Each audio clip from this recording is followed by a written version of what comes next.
فرزند زہرا یہ حالات برے ہیں۔ کاشانہ بصیرت ایک ایسا مکمل یوٹیوب چینل جس پر محروم بصارت کے لیے بالخصوص اور تمام افراد کے لیے بالعموم سینکڑوں کی تعداد میں اسلامی کتب دستیاب ہیں۔ لہذا گزارش ہے کہ آپ اپنی ذمہ داری نبھاتے ہوئے کاشانہ بصیرت کو سبسکرائب کرنے کے ساتھ ساتھ بیل آئیکن کو پریس کیجئے تاکہ آپ علم کے حصول کے ساتھ ساتھ مذہب اہل بیت کی اشاعت میں بھی اہم کردار ادا کرتے رہیں۔ کاشانہ بصیرت۔ فرزند زہرا یہ حالات برے ہیں۔ السلام علیکم۔ کاشانہ بصیرت کے چینل پر ہم جس کتاب کا مل کر مطالعہ کر رہے ہیں وہ کتاب ہے الکوثر فی تفسیر القرآن، آیت اللہ محسن علی نجفی صاحب کی، جلد دوم، صفحہ نمبر 370۔ وَإِذَا حُيِّيتُم بِتَحِيَّةٍ فَحَيُّوا بِأَحْسَنَ مِنْهَا أَوْ رُدُّوهَا إِنَّ اللَّهَ كَانَ عَلَى كُلِّ شَيْءٍ حَسِيبًا۔ اللہ لا الہ الا ہو لَيَجْمَعَنَّكُمْ إِلَى يَوْمِ الْقِيَامَةِ لَا رَيْبَ فِيهِ وَمَنْ أَصْدَقُ مِنَ اللَّهِ حَدِيثًا۔ اور جب تمہیں سلام کیا جائے تو تم اس سے بہتر سلام کرو یا انہی الفاظ سے جواب دو، اللہ یقیناً ہر چیز کا حساب لینے والا ہے۔ اللہ وہ ہے جس کے سوا کوئی معبود نہیں، وہ تم سب کو بروز قیامت جس کے آنے میں کوئی شبہ نہیں ضرور جمع کرے گا، اور اللہ سے بڑھ کر سچی بات کرنے والا کون ہو سکتا ہے؟ تشریحی کلمات۔ تحیہ حیا حیات کا مصدر ہے، اس کے معنی کسی کو حیات اللہ کہنے کے ہیں، یعنی اللہ تجھے زندہ رکھے گا، کیونکہ تحیت حیات سے مشتق ہے جو دعائے حیات کے معنی میں استعمال ہونے لگا ہے۔ راغب۔ تفسیر آیات۔ ربط آیات اس طرح بنتا ہے کہ سلسلہ کلام جہاد کے بارے میں ہے، اور مسلمان ہر طرف سے دشمنوں میں گھرے ہوئے ہیں اور کشیدگی بڑھ رہی ہے۔ ان حالات میں مسلمانوں کو مبلغ اور داعی کی حیثیت سے ایک اخلاقی اور شائستگی کا درس دیا جا رہا ہے۔ اگر کوئی تمہیں سلام و تحیت پیش کرے تو بد اخلاقی کے ساتھ پیش نہ آؤ، بلکہ سلام و تحیت کا بہتر شائستگی کے ساتھ جواب دو۔ فَاصْفَحْ عَنْهُمْ وَقُلْ سَلَامٌ، پس ان سے درگزر کیجیے اور سلام کہہ دیجیے۔ تحیت و سلام کی رسم تو ہر قوم و ملت میں موجود ہے، لیکن دیگر اقوام میں سلام کا مفہوم یہ ہے کہ ایک حقیر شخص کسی کی بڑائی کے سامنے جھک جائے اور اس کی تعظیم کرے، لہذا ان اقوام میں کم درجہ رکھنے والوں پر فرض بنتا ہے کہ وہ بڑا درجہ رکھنے والوں کو سلام کریں، یہی لوگ سلام میں پہل کریں۔ اسلام نے تحیت و تسلیم کے آداب میں اس قسم کی تمام تفریق کو مٹا کر اسے امن و سلامتی، صلح و آشتی اور مساوات و معاشات کا شعار قرار دیا۔ مثلا کسی گھر میں داخل ہوتے وقت سلام کرنے کے بلا تفریق درجات آداب بتائے۔ فَإِذَا دَخَلْتُمْ بُيُوتًا فَسَلِّمُوا عَلَىٰ أَنفُسِكُمْ تَحِيَّةً مِنْ عِنْدِ اللَّهِ مُبَارَكَةً طَيِّبَةً، اور جب تم کسی گھر میں داخل ہو تو اپنے آپ پر سلام کیا کرو اللہ کی طرف سے بابرکت اور پاکیزہ تحیت کے طور پر۔ خود سرور کائنات کے لیے یہ دستور ملا، وَإِذَا جَاءَكَ الَّذِينَ يُؤْمِنُونَ بِآيَاتِنَا فَقُلْ سَلَامٌ عَلَيْكُمْ، جب آپ کے پاس ہماری آیات پر ایمان لانے والے لوگ آ جائیں تو ان سے کہیے سلام علیکم۔ اس صفحے پر جو حوالات استعمال ہوئے ہیں: سورہ زخرف آیت نمبر 89، سورہ نور آیت نمبر 61، سورہ انعام آیت نمبر 54، صفحہ نمبر 372۔ چنانچہ حدیث میں آیا ہے کہ سلام کرنے میں رسالت مآب صلی اللہ علیہ وآلہ وسلم پر کوئی سبقت نہیں لے سکتا تھا۔ اس آیت میں آداب سلام یہ بتایا کہ اگر کوئی سلام کرے تو جواب سلام بہتر انداز میں دو۔ مثلا سلام کرنے والا سلام علیکم کہتے تو جواب میں وعلیکم السلام ورحمۃ اللہ وبرکاتہ کہو، اور انہی الفاظ میں جواب دینا تو واجب ہے۔ سلام کرنا مستحب ہے، سلام کا جواب دینا واجب ہے، جبکہ بہتر انداز میں جواب دینا مستحسن ہے۔ کسی نے اگر حالت نماز میں سلام کیا تو بھی جواب سلام واجب ہے۔ البتہ اس صورت میں کہ ایک ایسی آیت پڑھے جس میں لفظ سلام موجود ہو، مثلا سلام علیکم طبتم، اگر کوئی نماز میں مشغول ہو تو اس کو سلام نہیں کرنا چاہیے۔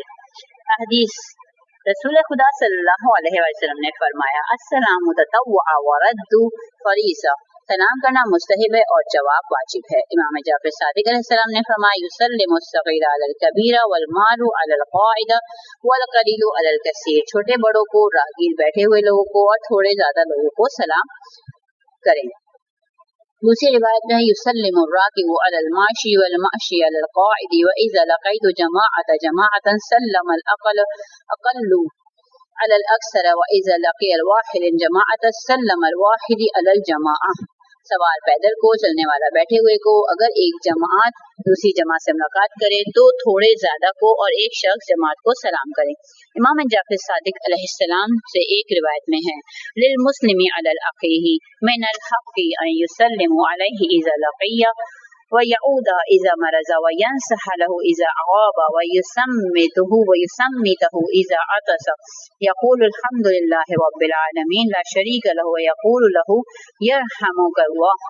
مسلمان کے لیے اپنے بھائی کے ذمہ حق عائد ہوتا ہے کہ وہ ملاقات کے وقت اس پر سلام کرے، بیماری کی صورت میں عیادت کرے، غیر حاضری میں بھی مخلص رہے، جب چھینک آئے تو اس کو دعا دے، خود چھینکنے والا الحمدللہ رب العالمین کہے اور دوسرا یرحمک اللہ کہے۔ اس صفحے پر جو حوالات استعمال ہوئے ہیں سورہ زمر آیت نمبر 73، تم پر سلام ہو، تم خوب رہو، رسول کافی جلد 2 صفحہ نمبر 644، حوالہ سابق جلد 2 صفحہ نمبر 646، حوالہ سابق جلد 2 صفحہ نمبر 647، حوالہ سابق صفحہ نمبر جلد 2 صفحہ نمبر 653، باب العطاس و تسمیت، صفحہ نمبر ہم ہیں 373 پہ۔ دوسری روایت میں یہ ہے کہ یغفرک اللہ کہہ دو۔ اہم نکات، سلام یعنی امن و سلامتی کی دعا دینا اسلامی ثقافت کا اہم حصہ ہے، سلام کرنا مستحب، جواب سلام دینا واجب ہے۔ فما لكم في المنافقين فئتين والله أركسهم بما كسبوا أتريدون أن تهدوا من أضل الله ومن يضلل الله فلن تجد له سبيلا۔ پھر تمہیں کیا ہو گیا ہے کہ تم منافقین کے بارے میں دو گروہ ہو گئے ہو اور اللہ نے ان کی بدعمالیوں کی وجہ سے انہیں اوندھا کر دیا ہے۔ کیا تم لوگ اللہ کے گمراہ کردہ کو ہدایت دینا چاہتے ہو؟ حالانکہ جسے اللہ گمراہ کر دے اس کے لیے تم کوئی راست نہیں پاؤ گے۔ تشریحی کلمات، ارکس راکاف سین، کسی چیز کو اس کے سر پر الٹا کر دینا، کسی مصیبت سے رہائی کے بعد دوبارہ اس میں پھنس جانا۔ تفسیری آیات نمبر 1، فما لکم، یہاں سے آگے منافقین کا ذکر شروع ہو جاتا ہے اور ربط آیت اس طرح ہے کہ جب اچھی بات کی مدد اور سفارش کرنے والے کو نیکی میں حصہ اور بری بات کی سفارش کرنے والے کو گناہ میں حصہ مل جاتا ہے تو پھر تو منافقین کے بارے میں دو گروہ کیوں ہو گئے ہو۔ نمبر 2، واللہ ارکسہم، ان کی اپنی بدعمالوں کی وجہ سے اللہ تعالیٰ نے انہیں دوبارہ کفر و ضلالت کی اتھاہ گہرائی میں اوندھا کر دیا ہے۔ جب اللہ نہیں چاہتا تو تم کیسے ان کی ہدایت کر سکتے ہو؟ شان نزول ہے، حضرت امام محمد باقر علیہ السلام سے روایت ہے کچھ لوگ مکہ سے مدینہ آئے اور یہ ظاہر کیا کہ ہم نے اسلام قبول کر لیا ہے، پھر مکہ واپس چلے گئے کیونکہ انہیں مدینہ راس نہ آیا، پھر مشرکین کا سامان لے کر یمامہ چلے گئے تو مسلمانوں نے ان پر حملہ کرنے کا ارادہ کیا، آپس میں اختلاف ہوا، صفحہ نمبر 374، اور آپس میں اختلاف ہوا، کچھ لوگوں نے کہا یہ لوگ مسلمان ہیں جبکہ کچھ لوگوں نے کہا یہ لوگ مشرکین ہیں۔ اس اختلاف پر یہ آیت نازل ہوئی۔ وَدُّوا لَوْ تَكْفُرُونَ كَمَا كَفَرُوا فَتَكُونُونَ سَوَاءً فَلَا تَتَّخِذُونَ مِنْهُمْ أَوْلِيَاءَ حَتَّى يُهَاجِرُوا فِي سَبِيلِ اللَّهِ فَإِن تَوَلَّوْا فَخُذُوهُمْ وَاقْتُلُوهُمْ حَيْثُ وَجَدتُّمُوهُمْ وَلَا تَتَّخِذُوا مِنْهُمْ وَلِيًّا وَلَا نَصِيرًا۔ وہ چاہتے ہیں کہ تم بھی ویسے ہی کافر ہو جاؤ جیسے کافر وہ خود ہیں، تاکہ تم سب یکساں ہو جاؤ، لہٰذا ان میں سے کسی کو اپنا حامی نہ بناؤ جب تک کہ وہ رائے خدا میں ہجرت نہ کریں۔ اگر وہ ہجرت سے منہ موڑ لیں تو انہیں پکڑ لو اور جہاں پاؤ قتل کر دو، اور ان میں سے کسی کو اپنا حامی و مددگار نہ بناؤ۔ تفسیری آیات نمبر 1 وَدُّوا لَوْ تَکْفُرُونَ، جن لوگوں نے کے بارے میں تمہارے درمیان دو موقع وجود میں آ گئے ہوں، نہ صرف اہل ایمان نہیں بلکہ وہ تمہارے ایمان کے بھی خلاف ہیں، فلا تتخذوا، ان میں سے کسی کو اپنا حامی اور ناصر نہ بناؤ جب تک کہ وہ راہ خدا میں ہجرت نہ کریں، یعنی یہ لوگ اگر کفر چھوڑ کر ایمان لے آتے ہیں تو ان سے رشتہ اور نصرت و حمایت قائم نہیں ہو سکتا جب تک وہ ایمان کے بعد ہجرت نہ کریں۔ چنانچہ سورہ انفال آیت نمبر 72 میں فرمایا الذین آمنوا ولم یہاجروا ما لکم من ولایتہم من شیء حتی یہاجروا، اور جو لوگ ایمان تو لائے مگر انہوں نے ہجرت نہیں کی تو ان کی ولایت سے تمہارا کوئی تعلق نہیں ہے جب تک کہ وہ ہجرت نہ کریں۔ ہجرت کے بعد ایمانی رشتہ قائم ہوتا ہے اور صلح و جنگ ایک ہو جاتی ہے، ایک دوسرے کے حامی و ناصر ہوتے ہیں، لہٰذا واضح رہے کہ فتح مکہ کے بعد ہجرت نہیں ہے۔ جن لوگوں نے فتح مکہ سے پہلے ہجرت نہیں کی ان کے ساتھ واقعی مومنین کا رشتہ ولایت قائم نہیں ہے۔ نمبر 2 فَإِن تَوَلَّوْا، اگر یہ لوگ ہجرت کرنے سے منہ موڑ لیں، بعض کے نزدیک اگر وہ ایمان کی طرف کرنے سے منہ موڑ لیں۔ اس صفحے پر جو وجہ استعمال ہوئے ہیں مجموع البیان تفسیر سورہ انفال آیت نمبر 72 میں ملاحظہ فرمائیں۔ صفحہ نمبر 375، اگر وہ ایمان کی طرف کرنے سے منہ موڑ لیں تو ان کو جہاں پاؤ پکڑ لو اور قتل کرو۔ نمبر 3 ولا تتخذوا منهم ولیا ولا نصیرا، ان کو اپنا حامی نصرت مت بناؤ کیونکہ ہجرت نہ کرنے کی صورت میں یہ لوگ امت مسلمہ کے ممبر نہیں ہوتے۔ إلا الذين يصلون إلى قوم بينكم وبينهم ميثاق أو جاءوكم حصرت صدورهم أن يقاتلوكم أو يقاتلوا قومهم ولو شاء الله لسلطهم عليكم فلقاتلوكم فإن اعتزلوكم فلم يقاتلوكم وألقوا إليكم السلم فما جعل الله لكم عليهم سبيلا، سوائے ان لوگوں کے جو ایسے لوگوں سے جا ملیں جن کے اور تمہارے درمیان معاہدہ ہو، یا وہ اس بات سے دل تنگ ہو کر تمہارے پاس آ جائیں کہ تم سے لڑیں یا اپنی قوم سے لڑیں، اور اگر اللہ چاہتا تو انہیں تم پر مسلط کر دیتا اور وہ تم سے ضرور لڑتے۔ لہٰذا اگر تم سے الگ رہیں اور تم سے جنگ نہ کریں اور تمہاری طرف صلح کا پیغام بھیجیں تو اللہ نے تمہارے لیے ان پر بالادستی کی کوئی سبیل نہیں رکھی۔ تفسیر آیات، دو قسم کے منافقین کو اللہ نے اس حکم قتل سے مستثنی قرار دیا ہے۔ نمبر 1 یسلون الی قوم، وہ منافق جو ایسی قوم سے جا ملتے ہیں جس کی اور مسلمانوں کے درمیان معاہدہ ہو۔ نمبر 2 او جاؤکم، اور وہ غیر جانبدار منافق جو نہ مسلمانوں کے ساتھ جنگ کرتے ہیں اور نہ ہی مسلمانوں کے دشمنوں کے ساتھ جنگ کرنے بلکہ وہ امن و آشتی کا پیغام دیتے ہیں۔ ان دو صورتوں میں منافقین کا قتل جائز نہ ہوگا۔ پوائنٹ نمبر 2 ہے وَلَوْ شَاءَ اللَّهُ، اگر اللہ چاہتا تو اس غیر جانبدار قوم کو بھی تم پر مسلط کر دیتا، لیکن اللہ نے ان کو تم سے لڑنے نہیں دیا۔ صفحہ نمبر 376۔ پوائنٹ نمبر 3 فَإِنِ اعْتَزَلُوكُمْ، اگر وہ تم سے الگ رہیں، تم سے جنگ نہ کریں اور صلح کا پیغام دیں تو اللہ نے تم کو ان پر بالادستی نہیں دی، یعنی جب کافر تم سے لڑنا نہیں چاہتے تو تم کو ان سے لڑنے کا حق نہیں ہے۔ آیت کے اس جملے سے یہ بات واضح ہو جاتی ہے کہ اسلام نے کس قسم کی جنگ لڑی ہے، یعنی اسلام نے جنگ نہ کرنے والوں سے جنگ نہیں لڑی، صرف دفاعی جنگ لڑی ہے۔ اہم نکات، اسلام امن کے ساتھ رہنے والے کافر اور منافقین کو امن دیتا ہے۔ ستجدون آخرین یریدون ان یأمنوکم ویأمنوا قومهم كلما ردوا إلى الفتنة أركسوا فيها فإن لم يعتزلوكم ويلقوا إليكم السلم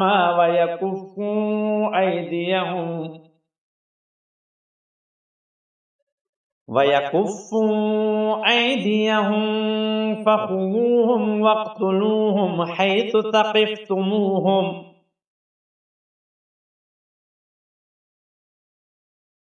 وأولئكم جعلنا لكم عليهم سلطانا مبينا۔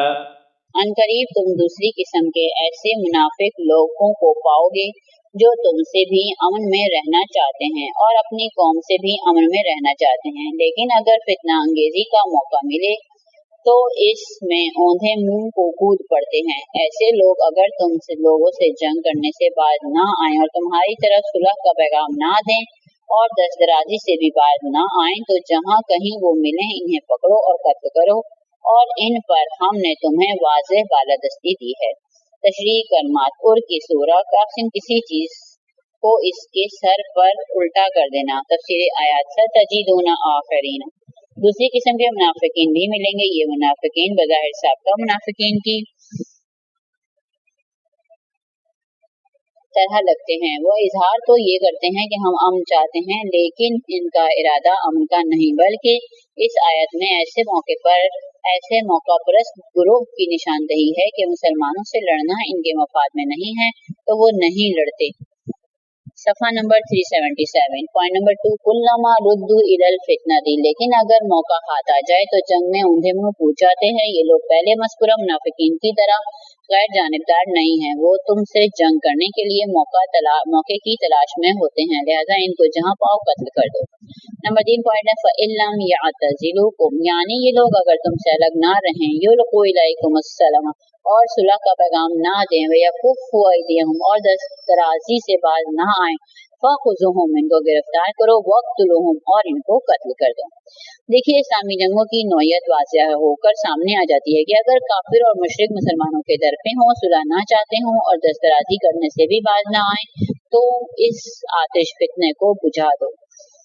نمبر 4 پوائنٹ ہے وَأُولَئِكُمْ جَعَلْنَا لَكُمْ عَلَيْهِمْ سُلْطَانًا، مذکورہ بالا حالات میں جنگ لڑنے کی اجازت دی جاتی ہے۔ وما كان لمؤمن أن يقتل مؤمنا إلا خطأ ومن قتل مؤمنا خطأ فتحرير رقبة مؤمنة ودية مسلمة إلى أهله إلا أن يصدقوا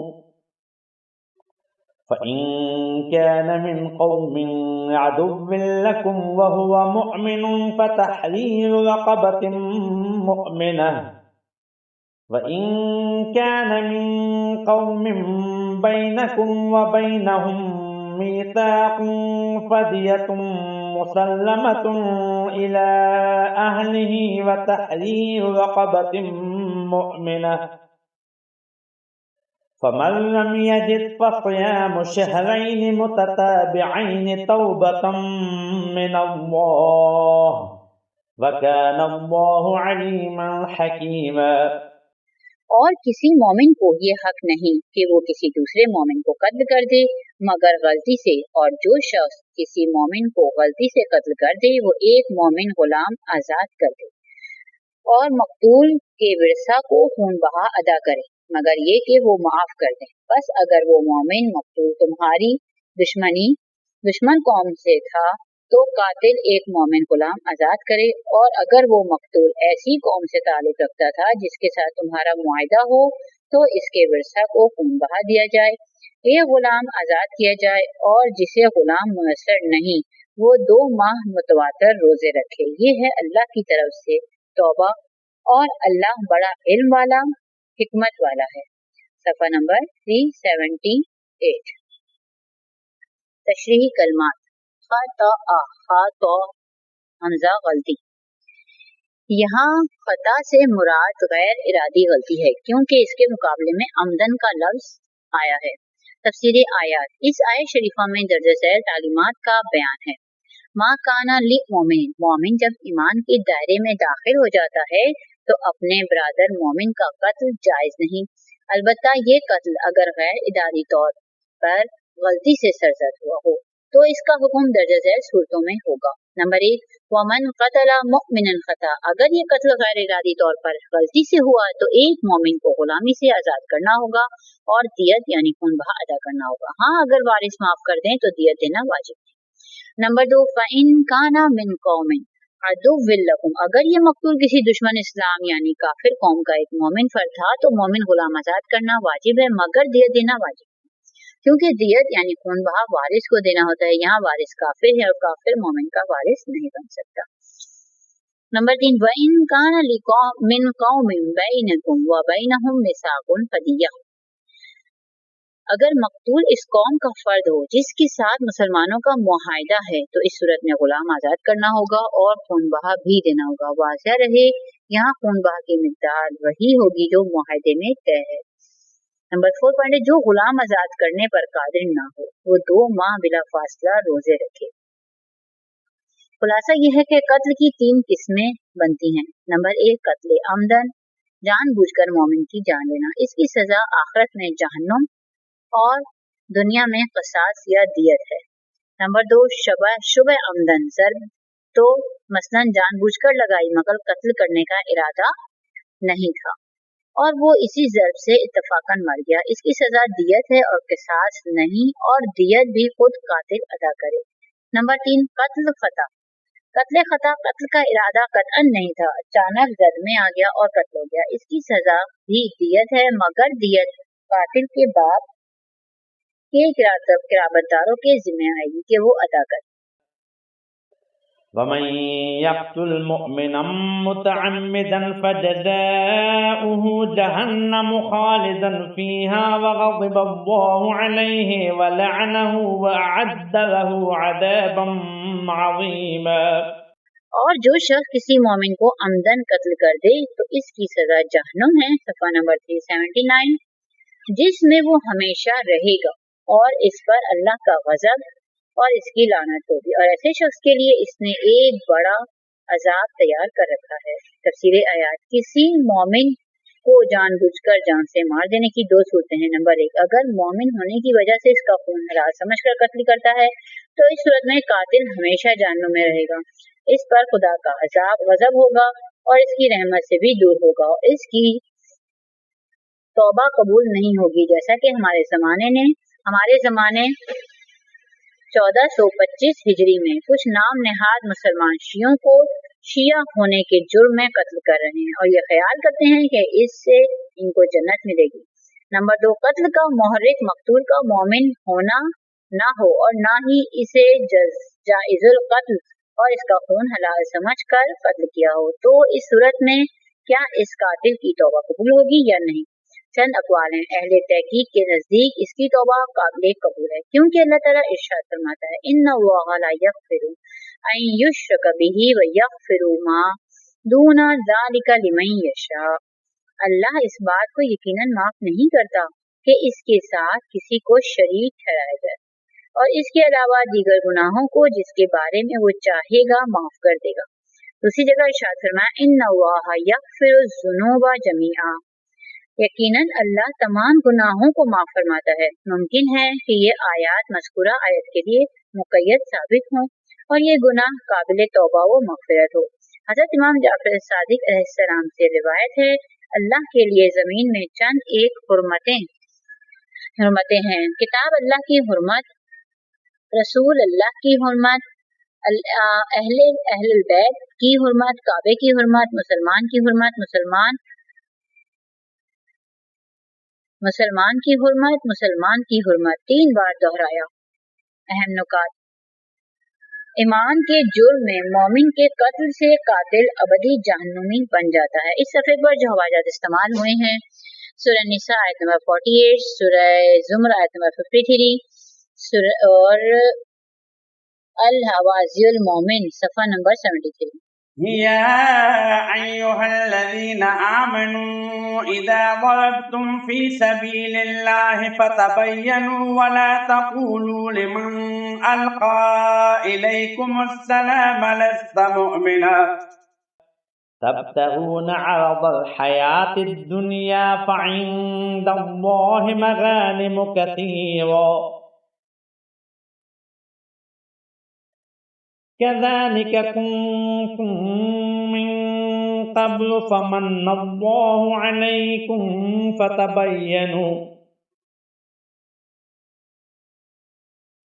إن الله كان بما تعملون خبيرا۔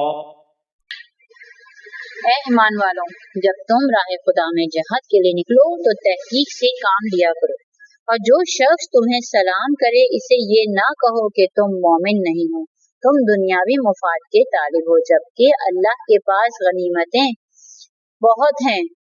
پہلے خود تم بھی تو ایسی حالت میں مبتلا تھے، پھر اللہ نے تم پر احسان کیا، لہذا تحقیق سے کام لو، یقیناً اللہ تمہارے اعمال سے خوب باخبر ہے۔ تشریحی کلمات: ضربتم، ضرب، ضرب زمین میں چلنا، سفر کرنا۔ عرضہ، عین روزہ، مال دولت۔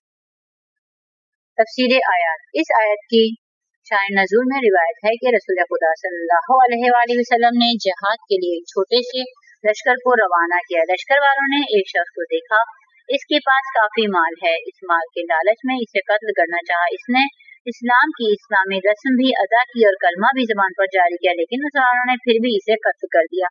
رسول صلی اللہ علیہ وسلم کی جانب سے سرزنش پر عذر پیش کیا گیا کہ اس نے جان بچانے کے لیے کلمہ پڑھ دیا تھا۔ آپ صلی اللہ علیہ وسلم نے فرمایا، تم نے اس کا دل چیر کر دیکھ لیا تھا کہ وہ دل سے کلمہ نہیں پڑھ رہا ہے۔ شان نزول اگرچہ ایک واقعے سے مربوط ہے، لیکن قرآن کی تعبیر وہ الفاظ عمومیت رکھتے ہیں، لہٰذا اس آیت میں درج ذیل احکام اور تاریخی حقائق سامنے آتے ہیں۔ نمبر 1، فتبینوا، مسلمانوں کے لیے حکم ہو رہا ہے کہ وہ کوئی کام بغیر تحقیق کے محض ظن و گمان کی بنیاد پر نہ کریں۔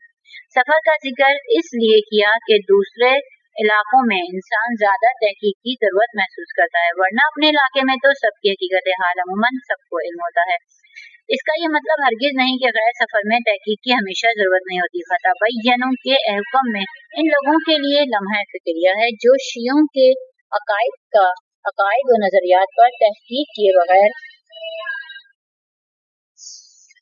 صفحہ نمبر 381 جو شیعوں کے عقائد و نظریات پر تحقیق کیے بغیر ان کے خون سے ہاتھ رنگین کرتے ہیں۔ نمبر 2 پوائنٹ ہے وَلَا تَقُولُوا لِمَنْ أَلْقَى إِلَيْكُمُ السَّلَامَ لَسْتَ مُؤْمِنًا، تکفیر مسلم، اور جو شخص تمہیں سلام پیش کرے اس سے یہ نہ کہو کہ تم مومن نہیں ہو۔ ابتدا میں سلام کرنا مسلمانوں کا شعار تھا، جس سے ایک دوسرے کو یہ اشارہ دیا کرتے تھے کہ میں بھی تمہارا ہم مذہب ہوں۔ لہٰذا آیت کا مفہوم یہ بنتا ہے جو شخص اپنے آپ کو مسلمان بتائے تم اسے مسلمان سمجھو اور اس بات میں نہ پڑو کہ وہ دل سے مسلمان ہوا ہے یا نہیں۔ اس آیت میں صریحاً ثابت ہوتا ہے کہ کلمہ گو اور اہل قبلہ تو بجائے خود اسلامی ادب و شعار کے اظہار کرنے والے پر بھی اسلامی احکام جاری ہوتے ہیں اور اس کا مال و جان محفوظ ہو جاتا ہے۔ امام ابو حنیفہ کا نظریہ بھی یہی ہے کہ لا نکفر اہل القبلۃ بالذنب، ہم اہل قبلہ کو کسی گناہ کی وجہ سے کافر نہیں کہتے۔ صاحب تفسیر المنار جاہل و تنگ و نظر ملاؤں کے بارے میں درست فرماتے ہیں، کہاں یہ بات اور کہاں ان لوگوں کا کردار جو نہ اپنے اسلام میں نہ اپنے اعمال میں کتاب اللہ سے ہدایت حاصل کرتے ہیں اور اپنی خواہشات سے ذرا سا اختلاف کرنے والے اہل قبلہ کو کافر قرار دینے کے بڑے شوقین ہوتے ہیں، بلکہ صحیح اہل علم اور کتاب خدا و سنت رسول صلی اللہ علیہ وسلم کی طرف صحیح دعوت دینے والوں کی بھی تکفیر کرتے ہیں۔ فَلْيَعْتَبِرِ الْمُعْتَبِرُونَ۔ نمبر 3 ہے عرض الحیات الدنیا،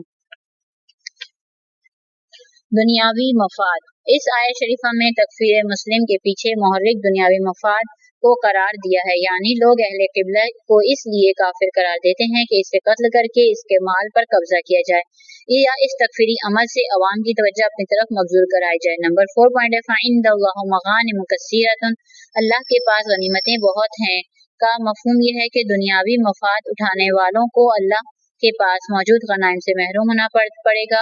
یہاں لفظ غنیمت غیر جنگی فوائد کے بارے میں استعمال ہوا ہے، تفصیل سورہ انفال آیت نمبر 41 کے ذیل میں آئے گی۔ نمبر 5 ہے پوائنٹ کذالک کنتم من قبل، پہلے خود تم بھی ایسے حالت میں